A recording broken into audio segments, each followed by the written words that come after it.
अस्सलाम वालेकुम नाज़रीन, मैं हूं अरसलान को। अगर आप देख रहे हैं प्रोग्राम प्ले फील्ड, आज बड़ी डिटेल डिस्कशन होगी जी। पहला टेस्ट मैच हुआ, आपने देखा। पहले टेस्ट मैच के रिजल्ट्स आपके सामने रहे।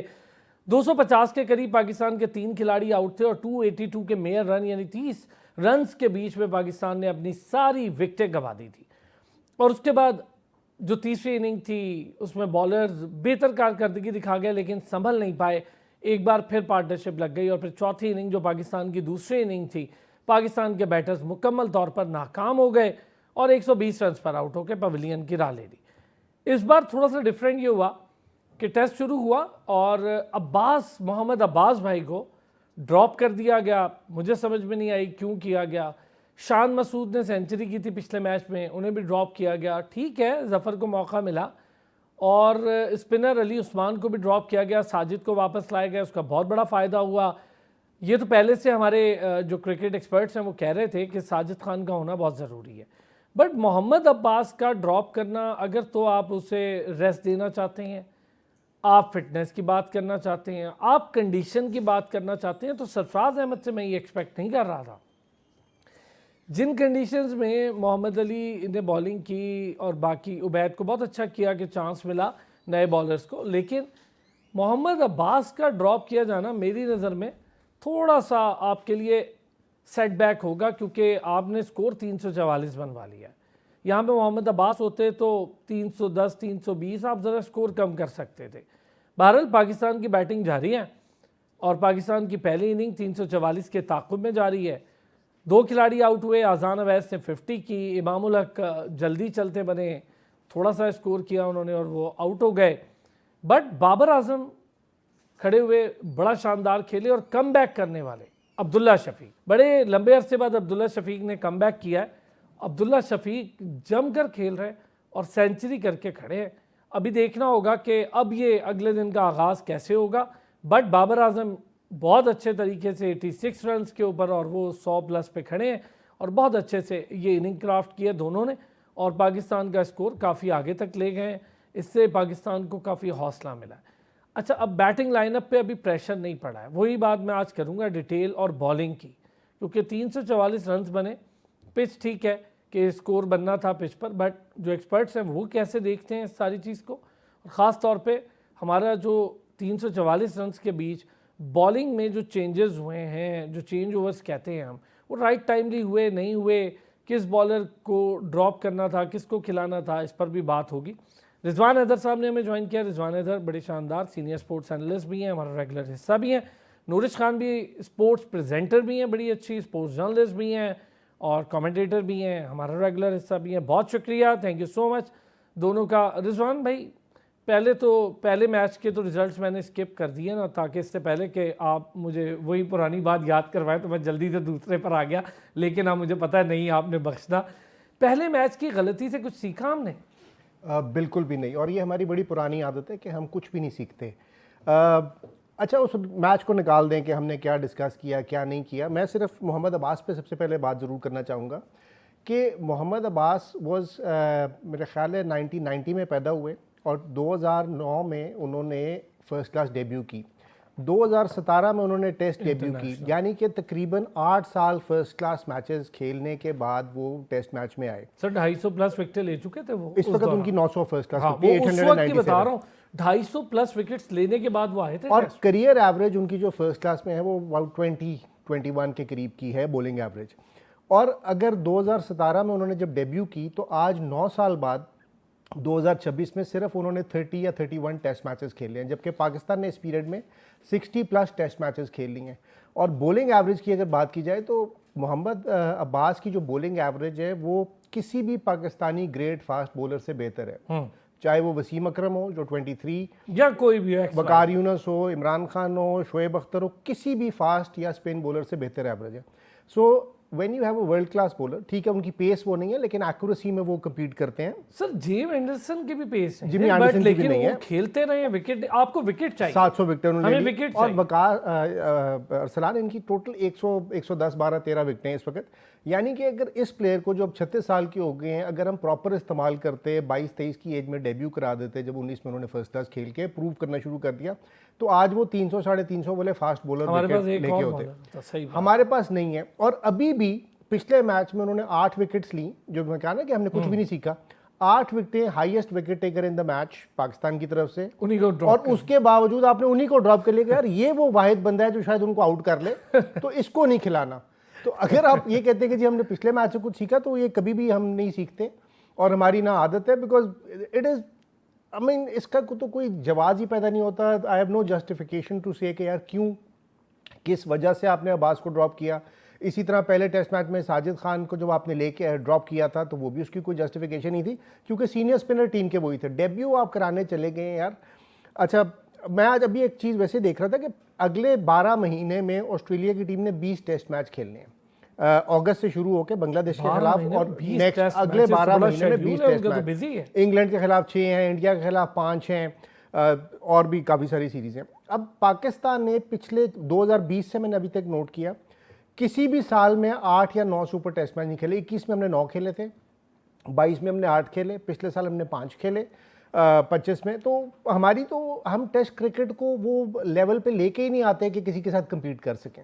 अच्छा, मज़े की बात आपको बताऊं, ये जो आपकी FTP साइन हुई थी ना 2027 तक की, ये रमीज़ राजा साहब के उस शानदार दौर में साइन हुई थी जिसपे वो कहते हैं कि हम टेस्ट क्रिकेट खेलते अच्छा, ही नहीं। मैं बिफोर यू गो टू नूरेश, मैं सिर्फ एक चीज़ ऐड कर दूं कि टेस्ट क्रिकेट FTP के लोगों ने जो एडवांटेज है ना, FTP में ये है कि मिनिमम 2 टेस्ट की सीरीज होनी चाहिए। सो पाकिस्तान वो वाइड टीम है जिसने कसम खा ली है कि यार हमने 2 ही खेलने हैं, हाँ और जी, जो जितनी FTP मिनिमम में- पॉसिबल रिक्वायरमेंट है वो पूरी कर लें, क्योंकि इंग्लैंड, ऑस्ट्रेलिया, इंडिया तो 5-5 सीरीज, 5 टेस्ट की सीरीज, 4 टेस्ट अभी न्यूजीलैंड के साथ ऑस्ट्रेलिया ने जी। खेलने हैं। We are the only country जिसने अभी जाके शायद इंग्लैंड से 3 टेस्ट की जो सीरीज आ रही है अगले महीने, वो प्रोबेबली हमारी को 2-3 साल में पहली सीरीज होगी जिसमें हम 3 टेस्ट खेले। 2 से ऊपर हमने टेस्ट नहीं खेले। इंग्लैंड यहाँ आई, ऑस्ट्रेलिया यहाँ आई, तब भी हम 2 टेस्ट से ऊपर ना खेल पाए।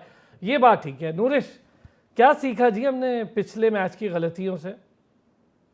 देखिए, गलतियां जो मैंने पिछले शो पे भी आपके पॉइंट आउट की थी, गलतियां वही की वही हैं। थोड़ा मैं अब्बास के ऊपर यहाँ पे बात करना चाहूंगी। एक अनपॉपुलर से ओपिनियन है, और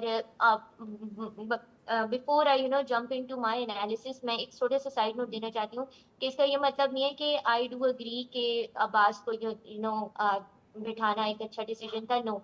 लेकिन अगर हम दूसरी अदर साइड बोर्ड के पर्सपेक्टिव से चीज को देखें, सो आई थिंक कहीं ना कहीं ये चीज सेंस बना रही थी, लेकिन वो उस तरह से, जो जिस तरह से उन्होंने एंटिसिपेट किया था, उस तरह से वो रिजल्ट्स आ नहीं पाए। लेकिन अगेन पाकिस्तान के लिए जो चीज लैक की वो ये था कि they were again playing it too safe. And how were they playing it too safe? I would like to expand a bit on this.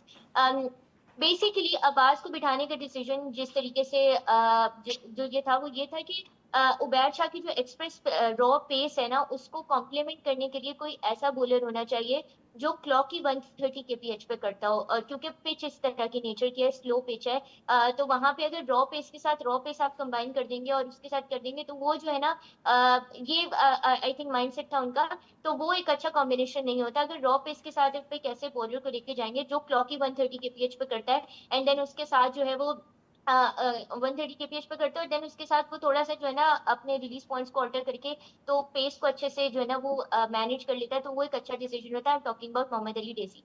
लेकिन अगेन मोहम्मद अली डेजी ने वही किया कि जो नहीं करना चाहिए था, विच वाज के राइट पिच को रीड नहीं किया उन्होंने प्रॉपर्ली। अगर वो पिच को प्रॉपर्ली रीड करते, कंडीशंस को देखते, जज करके बॉलिंग कराते, लैटरल मूवमेंट जो ब्रीज की तरफ से प्रोवाइड हो रही थी पोर्ट ऑफ स्पेन की पिच पे, तो आई थिंक वो एक अच्छा डिसीजन साबित हो सकता था। लेकिन यहाँ पे अब्बास को बिठा के अली को जो है ना इंक्लूड करना बुरा डिसीजन नहीं था, लेकिन अली उसको जो है ना प्रॉपर्ली इंडेक्स नहीं कर पाए। That being said, I still agree कि अगर हम उस पर्सपेक्टिव से बात करें, अब अगर मैं दूसरा पर्सपेक्टिव लेके आऊँ, जो फैंस का, एनालिस्ट का, पंडित्स का, सबका सोशल मीडिया पर मैं देख रही हूँ कि अब्बास जो है वो उनको क्यों बिठाया, तो आई थिंक एक पाकिस्तान ने अगेन प्लेड सेफ किया, जो कि नहीं करना चाहिए था। अब्बास के साथ जाने चाहिए था, क्योंकि अब्बास जो है वो एक यूनिक एलिमेंट लेके आ सकते हैं। एक मैं ये कहूंगी कि अपने आप को जो है ना वो मौके की मुनासबत से डाल सकते हैं, इफ दैट मेक्स सेंस।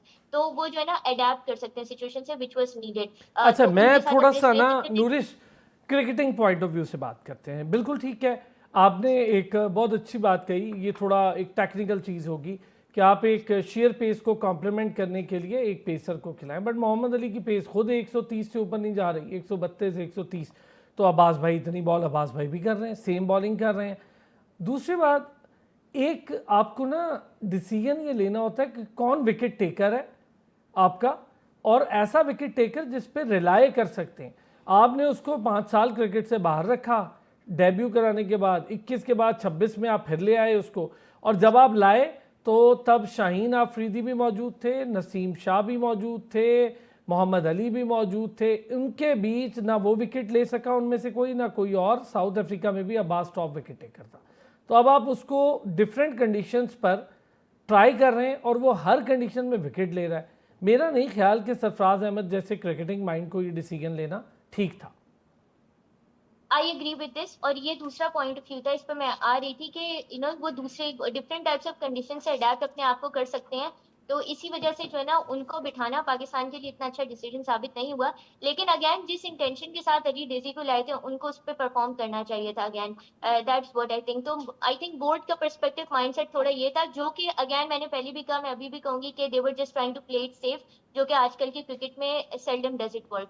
तो बिल्कुल आपने सही बात की। आप इनकी बात करें, मोहम्मद अब्बास की बात करें, मैं एक और ऐसे हमारे जो ना स्टार की बात करना चाहूंगी जिनके बारे में हार्डली कोई बात करता है, which is Javed Qadir. He was a wicket keeper batter और उन्होंने पाकिस्तान के लिए 90s में एक ओडीआई टेस्ट टोटल खेला था, और वो अपना पूरा कंटिन्यू नहीं कर पाए क्योंकि जिस टाइम उनको डेब्यू करवाया गया था उस वक्त टाइम जावेद भाई, जब जावेद भाई डेब्यू कर रहे थे ना नूरिश, तब पाकिस्तान के डोमेस्टिक सर्किट में 5 बहुत बड़े नाम थे, बहुत बड़े तगड़े नाम थे जी। एग्जैक्टली बात करें आगे आगे। ऐसे ही है एग्जैक्टली। तो उस वजह से फिर वो भी जो है ना एक which I think make sense on the boards part as well. But दोनों अगर हम पर्सपेक्टिव को देखें तो ये other side of the story थी, जो अब्बास का पूरा फियास्को है जिस पे पता नहीं लोगों ने क्या क्या बना दिया उसको। तो एक other side of the story ये थी। बट आई डू फील कि फंडामेंटली हमारी डिसीजन मेकिंग में एरर्स हैं, और डिसीजन मेकिंग में एरर्स इसलिए हैं कि अगेन हम स्पोर्ट्स साइंस को नहीं लेके आते, हम जो है वो कंडीशंस को प्रॉपर रीड नहीं करते, हम बहुत ज्यादा डिफेंसिव और सेफ साइड पे खेलने की कोशिश करते। जब तक हम अपने फॉल से निकलेंगे नहीं ना, एग्रेसिवली नहीं खेलेंगे और एग्रेसिवली चीजों को देखेंगे नहीं, और मतलब कि रिस्क टेकिंग एबिलिटी को अपनी जो है ना अच्छा, incorporate इसमें एक करेंगे। चीज और मुझे इसमें नूरिश रिजवान भाई नूरिश नूरिश जी। एक मिनट यार, जितना ज़बरदस्त बात आप कर रही है ना कि ये टेक्निकली ठीक डिसीजन था अब्बास का, जितना आपने सोचा इतना मेरा नहीं ख्याल कि सरफराज सोच रहे थे या उन्होंने इस तरह ये सोच के साथ ये फैसला किया हुआ है। एक चीज़ इसमें रिजवान भी, जो नूरिश ने बात की, ठीक है, अच्छी बात है, ये तो बड़ी टेक्निकल और साइंटिफिक बात है कि आप जब एक शेर पेस को कॉम्प्लीमेंट करना होता है। अब शोएब अख्तर खेलते थे और शोएब अख्तर के खेलने की वजह से ना, ये जो आकिब जावेद लेवल के मीडियम पेसर्स थे ना, उनको थोड़ा पीछे रखा जाता था और वकार वसीम खुद उनको कॉम्प्लीमेंट करने के लिए बॉल करते थे, क्योंकि वो खुद 88 89 पे बॉल किया करते थे वसीम अकरम छोटे रनअप से लास्ट टाइम तक। तो कोशिश यही होती थी, लेकिन यहाँ तो सारे ही 130 के बॉलर हैं। अच्छा, फिर मेरा ये आपसे जो कंडीशंस डिफरेंट है, आप ये कह रहे हैं, और डिफरेंट कंडीशन में अब्बास अपने तजर्बे से ढाल रहा है उनको कंडीशन। विकेट टेकर का बाहर बैठना नुकसान क्या होता है? पहले आपके स्पिनर विकेट नहीं ले रहे थे, अब साजिद आया, एक्सपीरियंस है, वो 4 विकेटें ले गया। आपके पेसर्स वो 25-25 22-22 ओवर करके 2-2 विकेटें ले गए। असल में देखिए, I will go back to the roots के आपका स्ट्रक्चर इतना ख़राब है फर्स्ट क्लास क्रिकेट का, क्लब क्रिकेट का। आप इमेजिन ये करें कि जब आप क्लब क्रिकेट की एक टीम बिठाते हैं ना, तो कोई बच्चा जाए और कहे कि जी मैं पूछते हैं क्या करते हो, कहते हैं जी फास्ट बॉलर हूँ, तो कहते हैं नहीं यार स्पिन करते हो तो बताओ। सो बेसिकली आप उसको, और आप टीम में 1 या 2 सीमर खिला रहे होते हैं, बाकी 4 स्पिनर खेल रहे होते हैं, और वो इतनी गंदी विकेट्स हैं और इतनी असिस्टेंस मिल रही होती है कि ना उस पर स्पिनर डेवलप होते हैं। उधर तो स्पिन कर लेते हैं, लेकिन जब आप टेस्ट मैच में आते हैं फर्स्ट क्लास खेलने के बाद, तो वो विकेटों पे इतनी असिस्टेंस होती ही नहीं। सिमिलरली फास्ट बॉलर जो 2-2 ओवर कराएंगे स्पेल में, क्योंकि तीसरे ओवर में आप स्पिन को लगा देते हैं, सो आपके ना बैट्समैन डेवलप हो रहे हैं फास्ट के अगेंस्ट, ना आपके पेस बॉलर डेवलप हो रहे हैं, और इतनी स्पिनिंग विकेट्स के ऊपर आपके स्पिनर भी अच्छे डेवलप नहीं हो रहे। जहाँ तक अब्बास की बात है, देखिए Abbas is a quality player, he is proved himself not just for Pakistan but for Hampshire as well, county cricket में भी।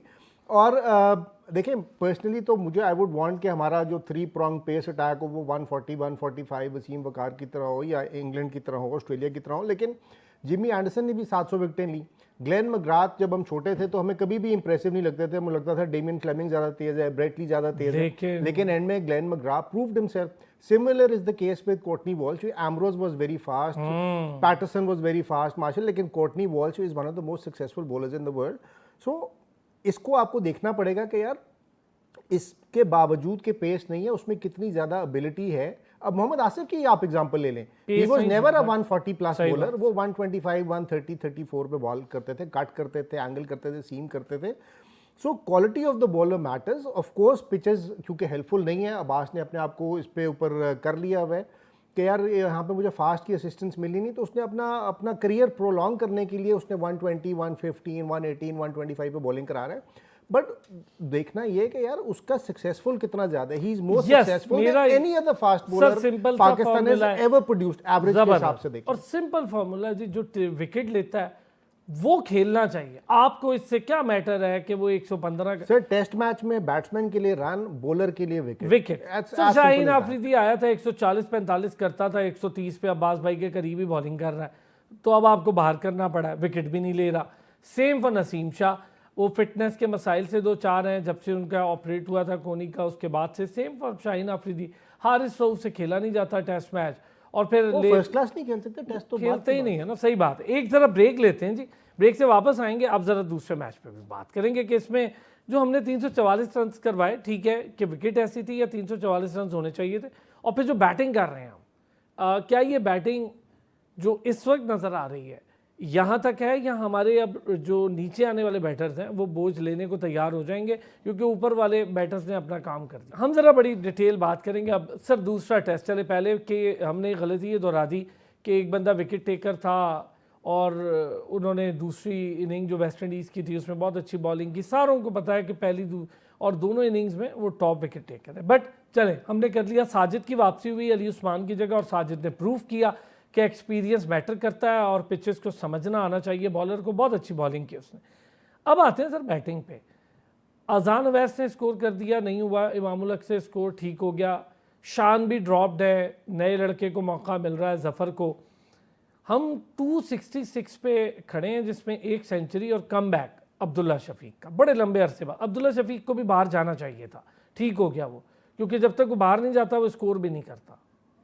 बिल्कुल ठीक कह रहे हैं आप। और देखें द प्रॉब्लम इज़ कि अभी भी इमाम को तो हम खिला रहे हैं, उन्होंने 14 किया, उन्होंने पहले टेस्ट मैच में 50 कर ली थी और उनका करियर की एवरेज भी तकरीबन 28-30 की है, तो वो उन्होंने अपना करियर एवरेज के हिसाब से ठीक खेल लिया, पूरा कर लिया। हाँ पूरा कर लिया। बाबर आफ्टर 5 ईयर्स, देखें 21 में उनकी 21 नवंबर में उन्होंने आखिरी सेंचुरी बनाई थी, so it was a long time coming, he is one of the best batsman that we have, तो thank God he is performed well. पिछले टेस्ट मैच में आपको याद होगा 244 फॉर 3 थे जब आपकी मेरी और आपकी डिस्कशन हुई और आप बड़े ऊपर उम्मीद थे कि पाकिस्तान जीत जाएगा, तो मैंने यही कहा था कि जी आई होप कि पाकिस्तान जीत जाए, लेकिन एक विकेट की बात होती है एंड यू नो कोलैप्स हमारा शुरू हो जाए। अगर दूसरी इनिंग में 180-200 से ऊपर टारगेट हुआ तो हमारे लिए पॉसिबल नहीं होगा जीतना, बिकॉज आपकी टीम इस वक्त सिर्फ बैंक कर रही होती है बाबर आजम के ऊपर कि यार वो स्कोर कर जाए, और to an extent Salman Ali Agha, Rizwan has not been successful for a long time now, इसी तरह बाकी आपकी डेप्थ है नहीं। इस मैच में भी अभी तो हम अच्छा खेल रहे हैं, 266 पे 2 आउट है, लेकिन ये द फर्स्ट आवर जो है वो बहुत इंपॉर्टेंट होगा टेस्ट मैच का। टेस्ट मैच का अरसलान आपको बिल्कुल आइडिया है कि ये गेम सेशंस की गेम होती है, so you have to play session wise. Pakistan के लिए अगर ये अगले 2 सेशन हम बैटिंग कर लिए without losing too many wickets और 150 की तकरीबन लीड ले ली तो मैच पाकिस्तान के हाथ में आ जाएगा। लेकिन अगर पहले सेशन में ही पहले आधे घंटे में पाकिस्तान के 2 या 3 आउट हो गए तो मुझे उम्मीद नहीं है कि ये हम 350 भी क्रॉस करेंगे, क्योंकि जो कोलैप्स की हिस्ट्री चल रही है और जो 4th इनिंग की हिस्ट्री हमारी चल रही है कि 150 से ऊपर हम नहीं कर रहे होते, तो आपको लीड बहुत ज़रूरी है। अच्छा, आपने एक चीज़ सुनी जो कमेंटेटर्स कह रहे हैं, मैं चाहूँगा पहले आप इस पर बात करें फिर नोटिस। उनका ये मानना है कि पाकिस्तान टीम पहली इनिंग अगर दूसरी टीम खेल ले तो पाकिस्तान टीम सिर्फ पार स्कोर करने पे कंसंट्रेट करती है कि 344 है तो 344 तक पहुंच जाओ। वो ये नहीं सोच रहे, ये कमेंटेटर्स कह रहे हैं, वो ये नहीं सोच रहे कि हमें 100-150 ऊपर करना है ताकि सेफ साइड लास्ट इनिंग का आगाज करें। असल में जो आई थिंक नूरिश विल एग्री कि हमारे जो टैक्टिक्स पिछले 4-5 साल से टेस्ट मैच और वनडे क्रिकेट में रहे हैं वो बेसिकली डिफेंसिव टैक्टिक्स हैं, और हमारी अप्रोच ये होती है कि यार मैच हारना नहीं है। इंस्टेड ऑफ थिंकिंग यार मैच जीतना कैसे है, you approach the game saying thinking कि यार मैच हारना नहीं है, किसी तरह मैच बचा लें। सो वो जब जैसे ही आप वो उसके टारगेट के उनके फर्स्ट इनिंग को चेज करते हुए करीब आते हैं तो आपकी तसल्ली होना शुरू होती है कि चलो अब हम पहुंच गए। सो ये इसको जेन से निकालना पड़ेगा। आपको तकरीबन 150 की लीड आपके जेन में होना चाहिए कि यार उन्होंने 314 की, हमने 470-475 करना ही करना है। उसके लिए at least 1 batter needs to stay through the innings, इनमें से जो दोनों खेल रहे हैं, और उसको बैट कैरी करना पड़ेगा। अच्छा, जो हम बात कर रहे हैं ना नूरिश कि आपने बस पार स्कोर करना है, मिसबाह उल हक और यूनुस खान बैटिंग कर रहे थे, कोई 150-200 की लीड थी और आखिरी इनिंग आपको पता है बहुत मुश्किल होती थी, तो स्टार्ट हुई बैटिंग हमारी, वही 2-3 विकेटें अल्हम्दुलिल्लाह चली गई। और वो जो आज बैठ के टीवी पे बात कर रहे होते, हालांकि बड़े अच्छे भाई हैं हमारे अहमद शहजाद, लेकिन वो सारे घर चले गए और किसी से कुछ हो नहीं रहा था। फिर वही बोझ मिसबा और यूनुस पे पड़ा। अब स्कोर आपका 13, 14, 15 हो और सारे आउट हो जाएं, तो फिर यूनुस से कहा जी अब हम स्कोर बोर्ड जो है ना वो देखेंगे 150 रन के बाद। तो अभी 150 तक हम स्कोर बोर्ड नहीं देखेंगे, 150 किया ही नहीं तो हम क्या स्कोर बोर्ड देखेंगे, 25 रह गए, 30 रह गए, बस जाने दें। वो स्कोर बोर्ड देखे बगैर स्कोर कर रहे थे और कहते कि जब हम इतना मगन हो गए कि हमने स्कोर करना है कि आखिरी 20 रन पे हमें पता चला अच्छा रन तो 20 रह गए। तो आप जब अपनी टैक्टिक्स, अपना माइंड ब्रॉडर एस्पेक्ट में सोचते हैं ना, फिर आपका दिल भी बड़ा होता है। आप मुसलसल स्कोर बोर्ड देख रहे होते, बस 344 होने ही वाला है, ये हो ही रहा है। अगर यहीं तक रहेंगे, माइंडसेट ऐसा रहेगा, तो आप फिर मेरा नहीं ख्याल 150, 100 की कोई लीड दे सकेंगे। और दूसरा ये बिल्कुल सही बात की रिजवान भाई ने कि हम लोग जो है ना वो बिल्कुल मतलब वो स्कोर बोर्ड ही देख के कर रहे होते हैं 344 तक के हमें वहीं तक बनाने हैं, हम उससे आगे की सोचते नहीं है। और उससे आगे की मतलब सोचना, अगर हम पिछले टेस्ट मैच की बात करें तो हमसे नहीं, इतना एक बुरा टाइम हमारा तो ये आता है नूरिश पिछले 5 सालों में, उससे आगे सोचना तो दूर की बात है। अब हम ये सोच रहे होते 40 कम पे आउट होने वाले हैं। एग्जैक्टली यही कहने वाली थी मैं। पिछले टेस्ट मैच में भी यही हुआ कि बहुत गंदा जो है ना फंबल आया, और वो फंबल आता ही इस वजह से। देखिए अरसलान भाई, क्रिकेट से हटके भी, अगर स्पोर्ट्स से हटके भी बात करें ना, आप अपनी लाइफ में भी कोई डिसीजन लेते हैं ना, या कुछ भी मतलब जॉब के हवाले से भी कुछ लेते हैं, आपका कोई टारगेट होता है कि फॉर एग्जाम्पल अगर आप सेल्स में काम करें तो आपका टारगेट है कि मैंने 50% सेल्स करनी है, तो तब जाके वो 20, चलिए वो भी छोड़ें, आप एज ए स्टूडेंट अगर आपको मार्क्स लेने हैं, आप 100% का एम करते हैं, तब जाके आपकी 90-95% मार्क्स आते हैं। अगर आप एम ही 70% का करेंगे तो मार्क्स आपके जाके 60-65% आपकी परसेंटेज आती है। तो ये कॉमन सेंस की बात है, इसका स्पोर्ट्स से कोई इतना ताल्लुक नहीं है, this is mayor common sense. तो स्पोर्ट्स में अगर इसको आप अप्लाई करें तो टारगेट दिया जाता है कि टारगेट इज जस्ट समथिंग कि जो for the sake of cricket होता है, मतलब for the sake of the game आप टारगेट देते हो, आपको उससे बियॉन्ड। और जब हमारे क्रिकेटर्स की थिंकिंग ये हो गई ना जिस दिन कि हमने मॉडर्न क्रिकेटर्स की स्पेशली कि हमने सिर्फ स्कोर बोर्ड तक नहीं, उससे बियॉन्ड देखना है, तब जाके हमारे पास जो है ना वो जो बैक इन द डेज के हम एग्जांपल दे अच्छा, रहे इसमें होते हैं एक ना, चीज़ वो ऐड उस करें। तरह अभी के जाके। रिजवान भाई ने बहुत सारे स्टैट सामने रखे हैं। 2021 गालिबा नवंबर, रिजवान भाई आपने बताया लास्ट सेंचुरी बाबर आजम की।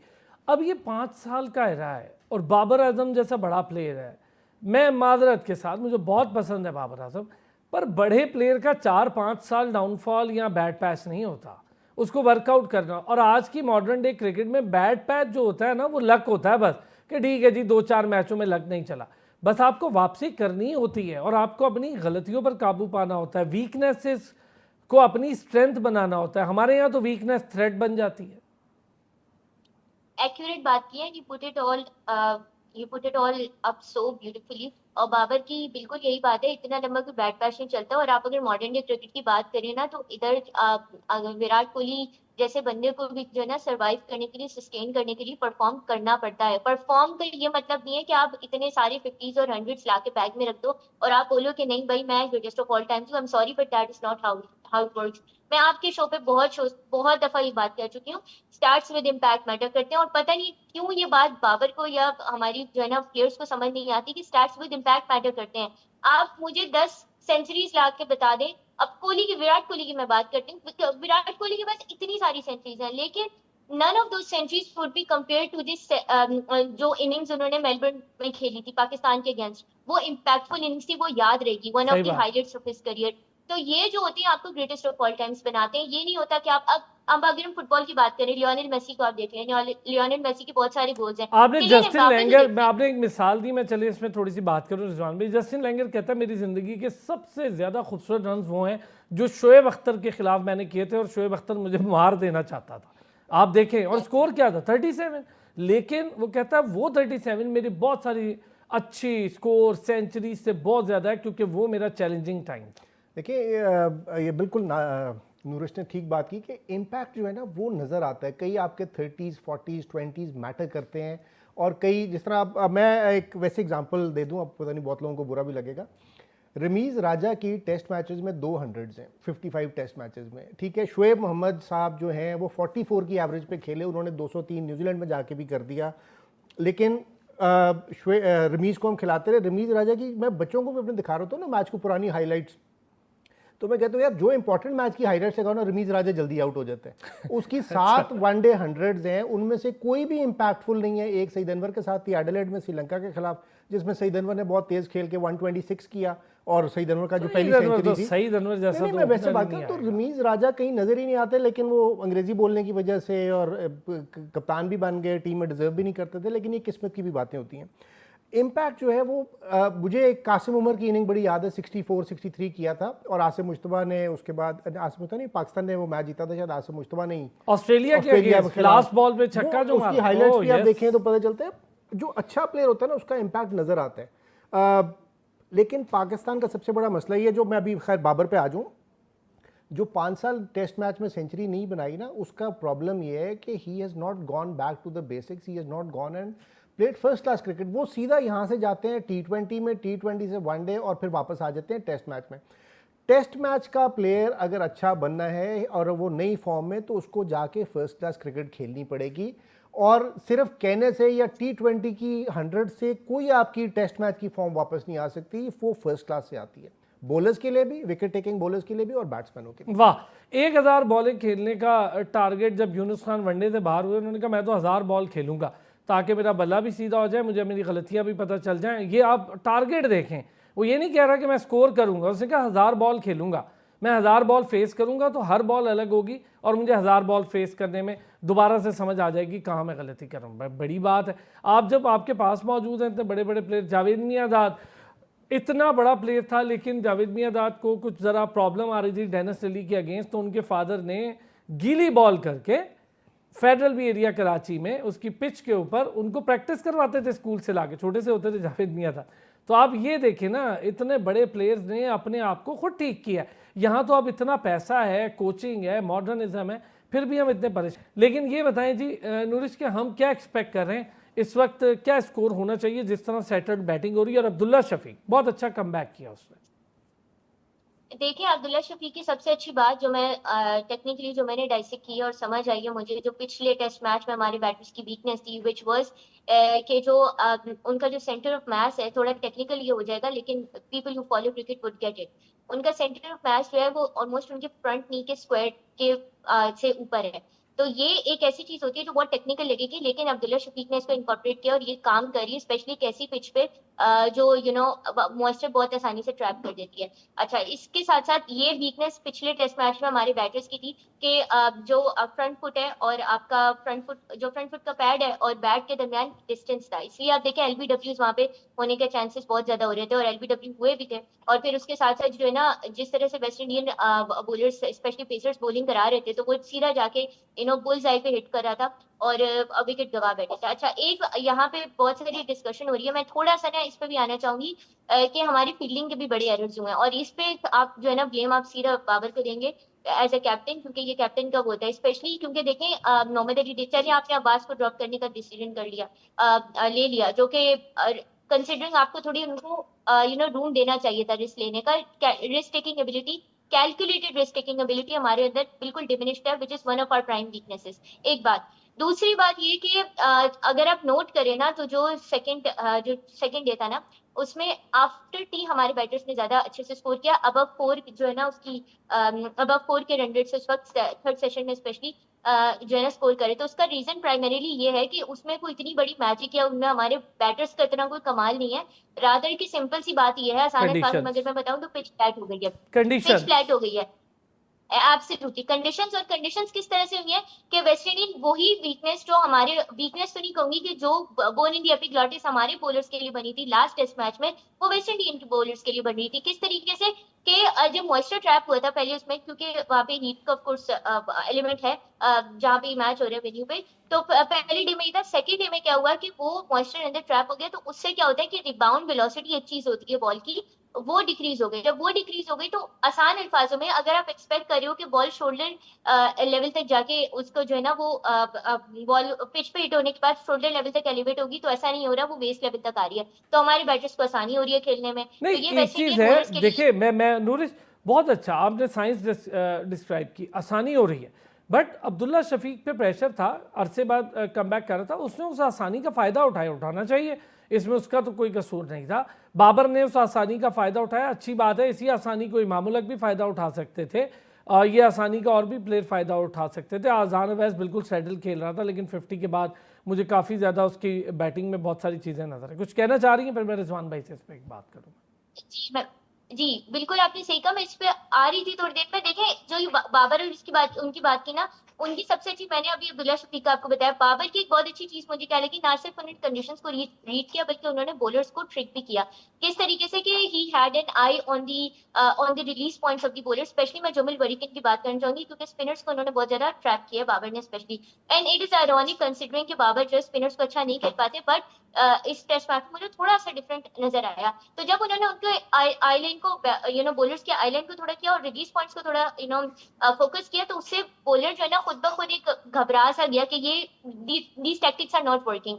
तो उससे उनकी जो है ना पूरी जो एक प्लान होता है ना, स्ट्रैटेजी होती है कि बॉल को कहाँ पिच करना है, वो पूरी खराब हुई और उसकी वजह से बाबर ने ठीक उसका हो फायदा गया, बहुत उठाया। अच्छे जी। अब्दुल्ला रिजवान शफीक भाई, का कंडीशंस का फ़ायदा हुआ? कंडीशंस का बिल्कुल फ़ायदा हुआ। ये कंडीशंस कंपैरेटिवली जो फर्स्ट टेस्ट मैच की कंडीशंस थी उनसे बहुत बेहतर हैं। बैटिंग विकेट है और जनरली टेस्ट मैच में सेकंड और थर्ड डे बैटिंग कंडीशंस बहुत अच्छी होती हैं, जो अच्छी पिच होती है। उसका फ़ायदा सिर्फ पाकिस्तान उस वक्त उठा सकती है जो सेकंड डे पे उन्होंने किया है, कि अगर वो थर्ड डे में अच्छा स्कोर करके लीड ले ले, and then you have a chance कि 150 की लीड के ऊपर अगर आप वेस्ट इंडीज़ को उतार दें, तो पाकिस्तान के लिए जीतने का भी चांस है। Otherwise the way things are, और अगर ये कंडीशंस इतनी ही अच्छी रहीं, तो I see a draw in this test match, क्योंकि हमारी बॉलिंग में वो पेनिट्रेशन नहीं है जो हालांकि अब इनको हमें जल्दी ड्रॉ आउट की कर तरफ सके। नहीं जाना है, बहुत अरसे से हमारी जीत की एक प्यास है जो अभी बुझ नहीं रही है, और बहुत हो गया, बाबर की कप्तानी भी आ गई है, ड्रॉ की तरफ हमें नहीं जाना, बहुत हो गया है। रिजवान हैदर साहब, थैंक यू सो मच आपका। नूरिश खान, बहुत शुक्रिया, थैंक यू, आप दोनों हजरात ने आज हमें ज्वाइन किया। एक ब्रेक लूँगा, लेकिन ब्रेक से वापस आएंगे तो बड़े प्यारे से, छोटे से, शानदार से फुटबॉलर से आपकी मुलाकात करवाएंगे। पाकिस्तान में क्लब लेवल पर फुटबॉल को लेकर ज़रा बात करेंगे। अभी हालिया आपने मोहसिन गिलानी साहब, पाकिस्तान फुटबॉल फेडरेशन के प्रेसिडेंट हैं, उनका इंटरव्यू इसी प्रोग्राम में सुना, बड़ी डिटेल उन्होंने ग्रास रूट पे बात की। तो मैं कुछ चीज़ें जिस पर आज ज़रा बात करूंगा, खासतौर पे क्लब फुटबॉल को लेकर। तो छोटे से एक बड़े शानदार स्टार फुटबॉलर हमारे साथ मौजूद हैं। जैसे कि मैंने कहा था, ज़रा फुटबॉल की गहमा गहमी है, मेरा तो सोशल मीडिया भर गया है मोहसिन गिलानी साहब के इंटरव्यू के बाद, और सवालात आ गए, तो हमने सोचा क्यों ना ज़रा एक जूनियर फुटबॉलर से भी आपकी मुलाकात करवाएं। पाकिस्तान में क्लब लेवल पर फुटबॉल कैसे खेली जा रही है, क्या कोचिंग का मयार है, बच्चे क्या सीख रहे हैं, और मुस्तकबिल के बारे में बच्चे क्या सोच रहे हैं, क्या फ़ुटबॉल के साथ अपने मुस्तकबिल को जोड़ना है, पाकिस्तान की नेशनल टीम का हिस्सा बनना है। और जहाँ से इस शानदार जूनियर फुटबॉलर का ताल्लुक़ है, वो बड़ी ज़रखेज़ ज़मीन है फ़ुटबॉल को लेकर, या खेल को भी लेकर, लेकिन फ़ुटबॉल को स्पेशली लेकर, और MMA को लेकर, बॉक्सिंग को लेकर, वो बड़ी ज़रखेज़ ज़मीन है, बड़ी हार्ड और टफ़ गेम्स के लिए जानी जाती है गिलगित बल्तिस्तान। तो GB से इनका ताल्लुक़ है। मोहम्मद ज़ैदान शाहनवाज़ हमारे साथ मौजूद है। ज़ैदान, अस्सलाम वालेकुम। वालेकुम सलाम। कैसे हैं? ठीक, आप कैसे हैं? मैं ठीक हूँ। ज़ैदान, इतने छोटे से हो और फुटबॉल खेल रहे हो, ये बताओ मुझे, शौक़ कैसे पैदा हुआ? किस फुटबॉलर को देख लिया था कि इतना शौक़ पैदा हो गया आपको फुटबॉल खेलने का? मैं तो छोटी उम्र से ही देखते हुए आ रहा हूँ फुटबॉल, तो उनमें एक था प्लेयर रोनाल्डो, तो वो मेरा रोल मॉडल है और उससे मैं इंस्पायर हूँ। मैसी नहीं पसंद आपको? मैसी थोड़ा थोड़ा। एर्लिंग हॉलैंड भी नहीं पसंद? एम्बापे भी नहीं पसंद?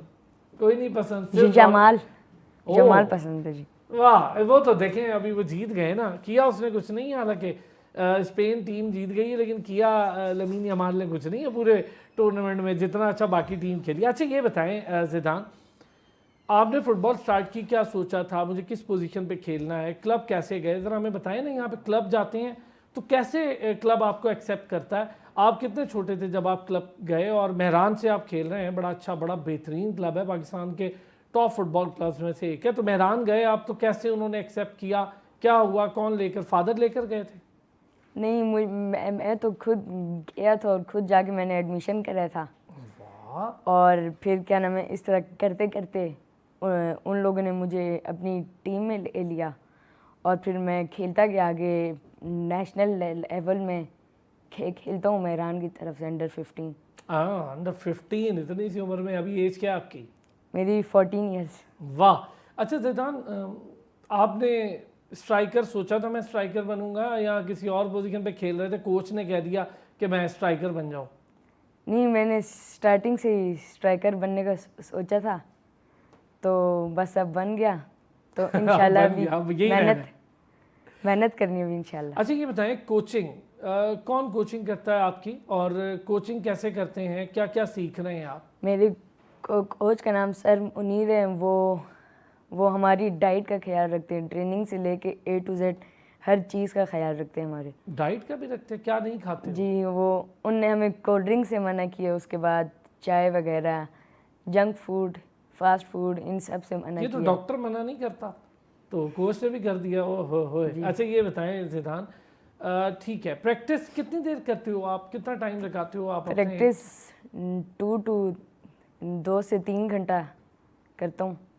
2 से 3 घंटे करते हो? जी, और उनमें 20 मिनट्स रनिंग, उसके बाद ड्रिल्स करता हूँ, लैडर्स वाली ड्रिल्स, और भी बहुत होती हैं स्टेमिना के लिए, तो वो करता हूँ। अच्छा, अंडर 15 आप खेल रहे हो, ऑब्वियस है कि ज़रा आपसे एज में ज़्यादा भी लड़के होंगे, और हमारे यहाँ तो अक्सर ज़्यादा ही होते हैं एज में, तो आपसे एज में बड़े लड़के भी खेल रहे होते हैं। क्या सीखने को मिलता है? काफ़ी टफ गेम है फुटबॉल, और इसमें चोटें बहुत लगती हैं, सीखने को क्या मिलता है? अच्छा आप स्ट्राइकर हो, आप क्या अपने माइंड में लेकर ग्राउंड में आते हो कि जी मैं स्ट्राइकर हूँ, पूरी टीम का बोझ मुझ पे है, मुझे आगे जाना है, स्ट्राइक करना है, तो क्या क्या ऐसी चीज़ें होती हैं जो आप सोचते हो माइंड में? ड्रिबलिंग सोचते हो, शौक है ड्रिबलिंग वगैरह का?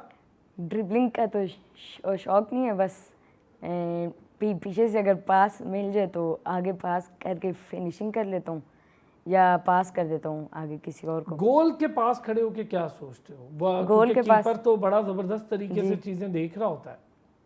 गोल को क्या नाम है, बॉडी फेट दे के ट्रिक कर लो या फिनिश कर लो डायरेक्ट, इस तरह ही फिर सही होता है। अच्छा आप क्या जो हम बहुत सारे फुटबॉलर्स में पाकिस्तान में अब देख रहा हूँ मैं कि कोशिश कर रहे हैं वो कि इंटरनेशनल स्टैंडर्ड की फ़ुटबॉल के लिए यूट्यूब से, बाकी जगहों से जो इंटरनेशनल प्लेयर्स हैं उनकी प्रैक्टिस से भी सीखें, और कोच तो ऑब्वियस है आप पे मेहनत करता है, तो क्या उनकी प्रैक्टिस से भी सीखते हैं? किसी फुटबॉलर को फॉलो करते हैं कि ये ऐसी फ़ुटबॉल सिखा रहा है, ये ऐसी फ़ुटबॉल सिखा रहा है? जी, मैं देखता था पहले, उधर से मैंने ड्रिल सीखी, उधर से मैंने स्किल सीखे, इस तरह करते करते अब मुझे बस आ गए थोड़े बहुत स्किल्स। अभी आपने कहाँ जाना है? बाहर सुना है कि क्लब आपका जा रहा है खेलने के लिए, किस कंट्री जा रहे हैं आप? जी, मैंने अभी सैटरडे को जाना है, तो वहाँ पे चाइना जाना है, उधर इवेंट हो रहा है पीस कप चाइना, एशिया की ऑलमोस्ट सारी कंट्रीज़ आ रही हैं उधर, तो उनमें से पाकिस्तान भी है। इंशाल्लाह अगर कोशिश करेंगे कि पाकिस्तान जीत जाए, और ये बहुत अच्छी बात होगी कि पाकिस्तान नेशनल लेवल में खेलने जा रहा है। अच्छा ये बताएं, अब आप बाहर जा रहे हैं, पहला टूर है बाहर के लिए? जी, पहला टूर है मेरा। उससे पहले पाकिस्तान में कहाँ कहाँ खेला है? उससे पहले पाकिस्तान में मैंने गिलगित में खेला है, वहाँ पे एक टूर्नामेंट था, वो हम लोग जीत गए। उसके बाद कश्मीर में 5-6 जीते हैं हम लोग, सवाबी में भी 3 जीते हैं। आप खेले इन सारी जगहों पे? जी, मैं खेला हूँ। और इस्लामाबाद में भी खेले हैं? इस्लामाबाद में जी रोज़ मैचेस होते हैं हमारे। ये कल मैं भी आपको था। पता है क्यों पूछ रहा हूँ, क्योंकि जब आप बाहर जाते हैं ना तो डिफरेंट वेदर होता है, जी। और डिफरेंट वेदर में खुद को उसके साथ कॉप ऑप करना, ढालना, ये बड़ी इंपॉर्टेंट चीज़ होती है। अभी तो आप बहुत छोटे हैं, ज़रा बड़े होंगे तो आपको समझ आएंगी इन चीज़ों के लिए। तो अभी कोचेज़ आपको क्या बता रहे हैं जी? आप बाहर जा रहे हैं, टीम जा रही है, क्या कह रहे हैं कोचेज़, किन किन चीज़ों पे फोकस करना है, टीम वर्क क्या होता है, फॉर्मेशन कैसे होती है, डिफेंडर्स को कैसे सपोर्ट करना होता है, डिफेंडर्स ने आगे खेलने वालों को कैसे सपोर्ट करना होता है, ये चीज़ें कोचेज़ आपको बता रहे हैं?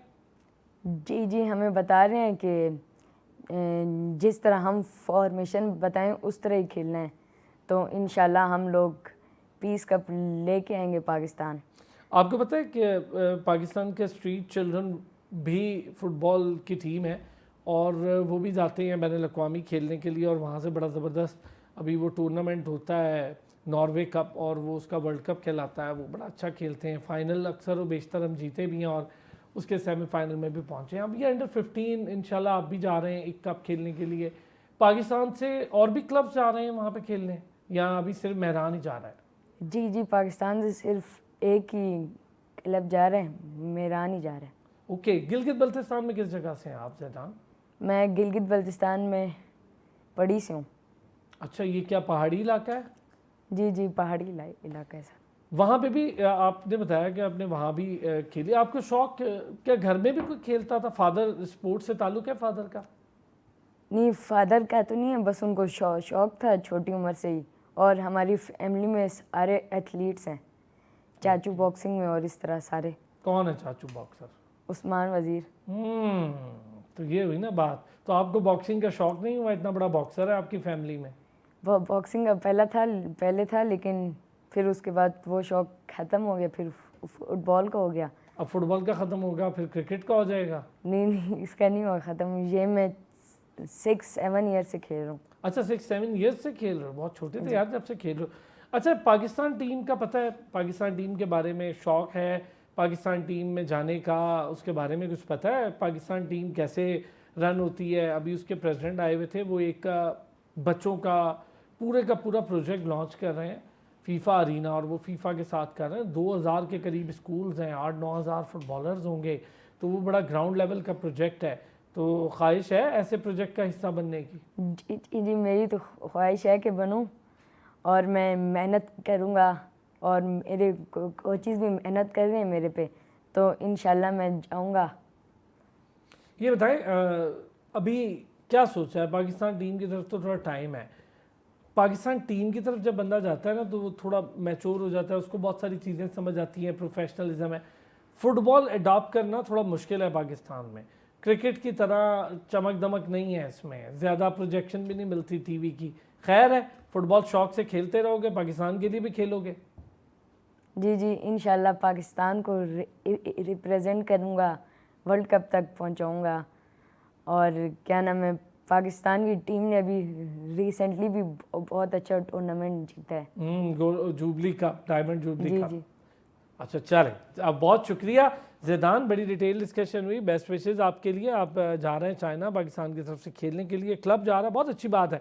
ऐसे ही डिफरेंट क्लब्स को जाना चाहिए, और इसी लेवल पर बच्चे जब तैयार होते हैं तो हमारे पास एक अच्छी लॉट आ जाएगी। फिर ये डायस्पोरा वाली जो उस दिन हमारी डिबेट हुई वो नहीं होगी, बल्कि हमें होगा हमारे अपने प्लेयर्स भी, यहाँ से लोकल प्लेयर्स भी तैयार होकर पाकिस्तान को रिप्रेजेंट करें, जो अभी भी कर रहे हैं। बहुत सारे अच्छे बड़े नाम हैं। बहुत शुक्रिया ज़ैदान, थैंक यू सो मच, आपने भी हमें ज्वाइन किया। नाज़रीन, आपका भी बहुत शुक्रिया। फिर होती है आपसे मुलाकात, अपना ख्याल